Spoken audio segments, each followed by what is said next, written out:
Sopo wis record nih? Aku. Coba aku penasaran kok maksudnya nanti kemana itu? Iso berarti weh. Pas semalam ke record ning ndi iku gak ngerti ya. Maksudnya ning ndi turun tak cek. Ya Tapi iki lek bisa. ngono. Tapi awakmu juga nge-record dan Iya iki weh tak record sisan. Kok nggak aktif ya nyono ya?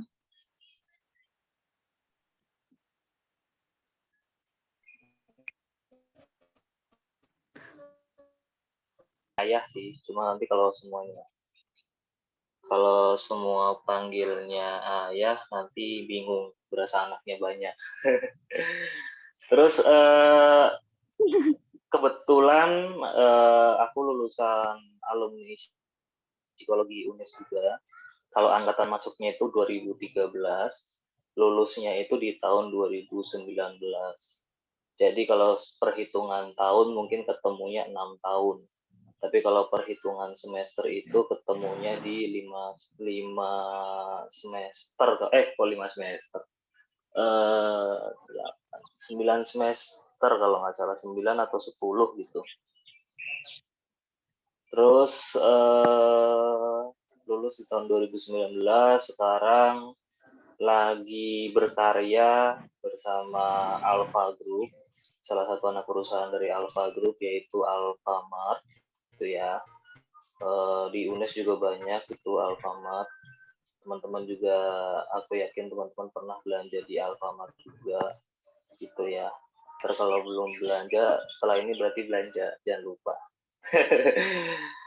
Sekarang tinggal di domisili di Karawang karena tugasnya ditugaskan di cabang Karawang, untuk posisinya di bagian branch recruitment officer.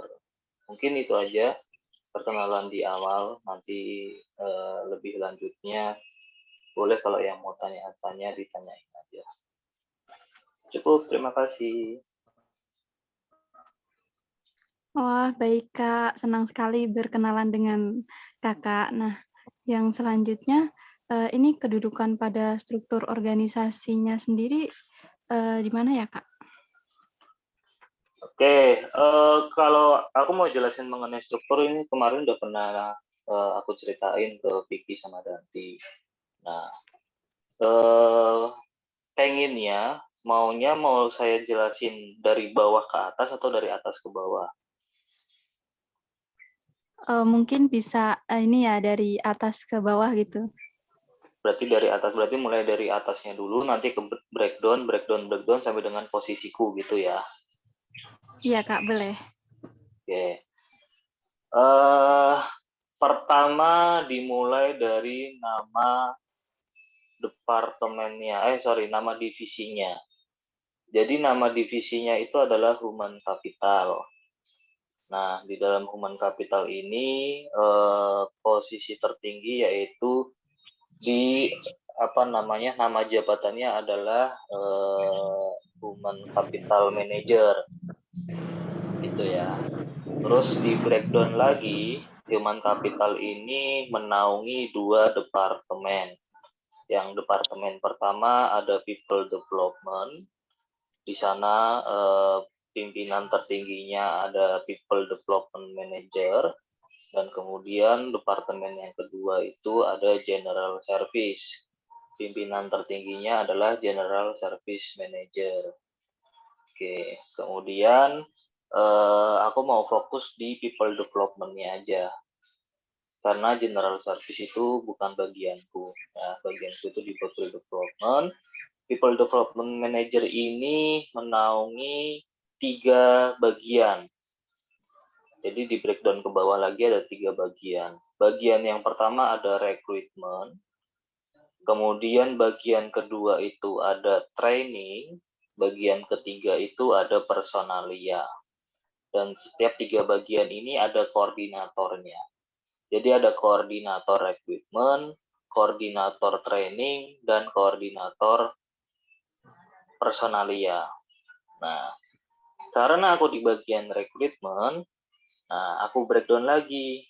Koordinator recruitment ini menaungi 2 posisi jabatan. Yang pertama ada branch assessment dan ada branch assessment officer dan branch recruitment officer. Dan aku ada di posisi yang branch recruitment officer-nya. Seperti itu.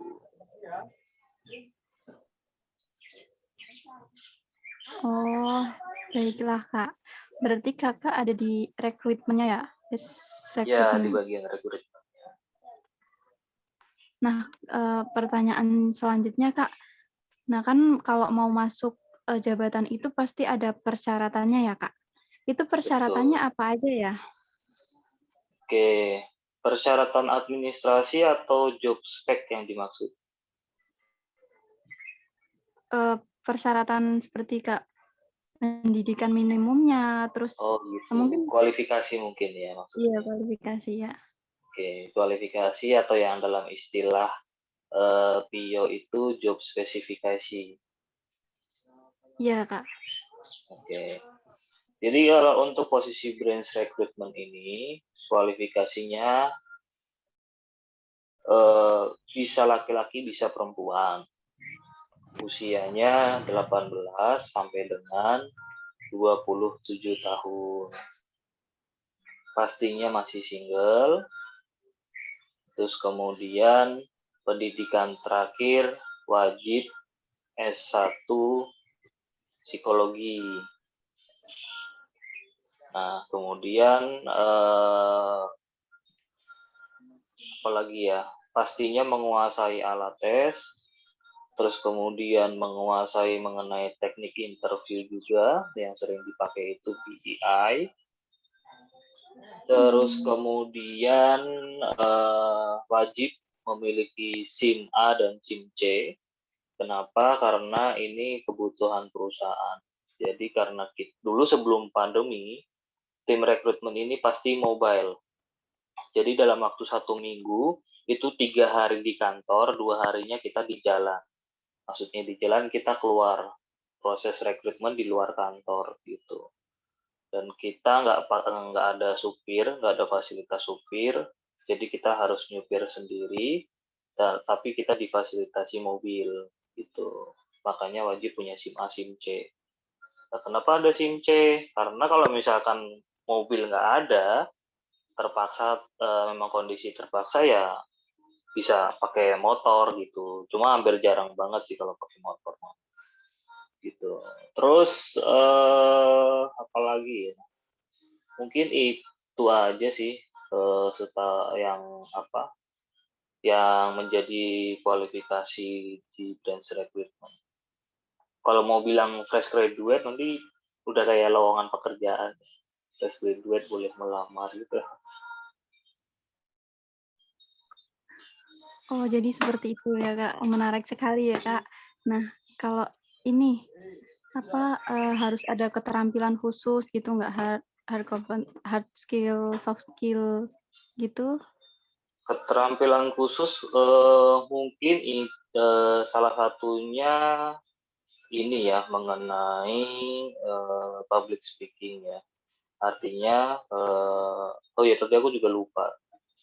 Itu juga ada tambahan mampu berkomunikasi dengan baik.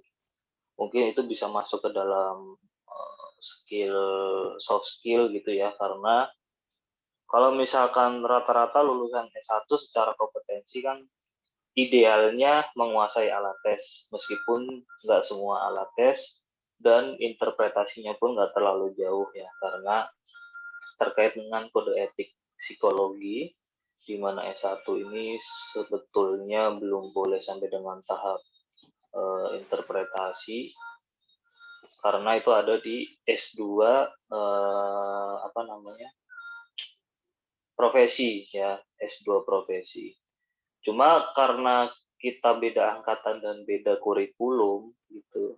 Dulu di kurikulumku itu masih dikenalkan dengan alat tes sampai dengan administrasinya, instruksinya, terus interpretasinya juga meskipun nggak semua alat tes, terus sampai dengan fungsi dan kegunaan pastinya, kenapa kita pakai alat tes ini dan lain-lain.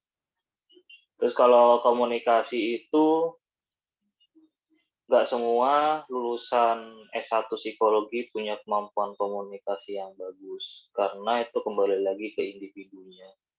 Ketika individunya mau belajar, bisa untuk dapetin kompeten soft skill itu, tapi kalau individunya yang malu-malu, atau mungkin nggak pernah belajar sama sekali, ya bisa jadi kemampuan itu nggak terasa gitu.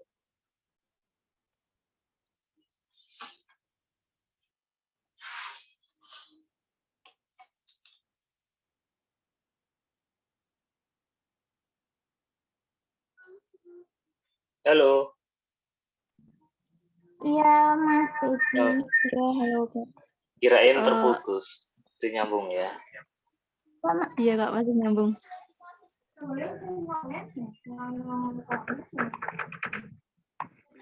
Mungkin ini Kak, untuk pertanyaan selanjutnya, kalau mau masuk ke jabatan Kakak ini, apakah harus memiliki pengalaman kerja terlebih dahulu atau fresh graduate juga bisa gitu? Oke. Fresh graduate bisa, tapi ketika ada yang memiliki pengalaman itu lebih disukai, artinya menjadi nilai plus. Sebenarnya ketika aku join ke situ, dibilang fresh graduate itu ya fresh graduate. Kenapa? Karena setelah lulus belum pernah waktu itu sih kerja di Traveloka.